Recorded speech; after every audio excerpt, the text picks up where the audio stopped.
رسول اللہ صلی اللہ علیہ وسلم فرمائی اے بندگانو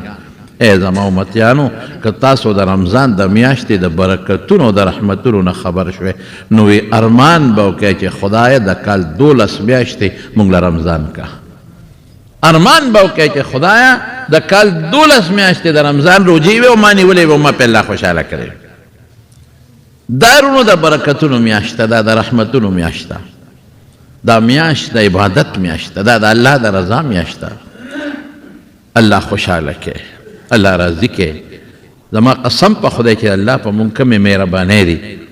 او د الله مونږ سره کوم احسانات دي خو مونږ ډېر مست یو مست ښکلي شکلونه یې راکړل او بیا مونږ یې مسلمانان پیدا کړل مونږ له ایمان راکړ او بیا خاص په مونږ باندې زمونږ د پاکستان په مسلمانانو بیا په دې صوبې والا مسلمانانو په خدای مې قسم خصوصي احسانات دي د استاذه ملیشیا نه راغلی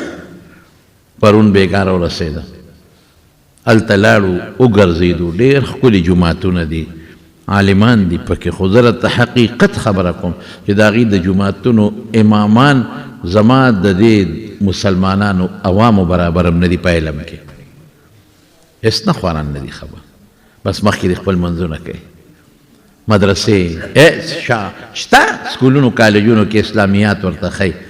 خو داسې نشته لکه څنګه چې زمونږ دی الحمدلله په زمونږ خو امي سړی یم چې د خپل امام د جومات تقریر د خطبې ویني نو د هر څه نه خبردار دی د هغې خو ملا ته هم دا پته نه دی نو پاک ملک دی شکر دی سوچه ملک دی خلک یې ښه خلک دی زنانې دیندارې ښه زنانه دي د پردیا چی شته خو دا خو زمونږ په دې ملک کې په اسلام آباد کې او په لاهور کې څه ناڅه دا بې ستري او بې پردګي شته لیکن عموما زنانه په اسکاف کې ګرځي پلیت ملک نه دی خراب ملک نه د مسلمانانو ملک دی لیکن ما وی چې خدایا مونږ له کوم ملک راکړی د پاکستان غوندې نعمت دې راکړی مونږ له چې د کومه صوبه راکړی د پښتنو نو بس ما وی دا جنت دی بس په دنیا کې جنت دی رب العالمین زما ورونو په مونږ ډېر لوی احسانات دي خو مونږ ډېر ناشکره یو او دې لږ ژوند کې دا د دنیا دا د 20 ورځو د 13 ورځو ژوند زه ورته 20 او 13 ورځې وایم د دې نه هم کم ژوند دی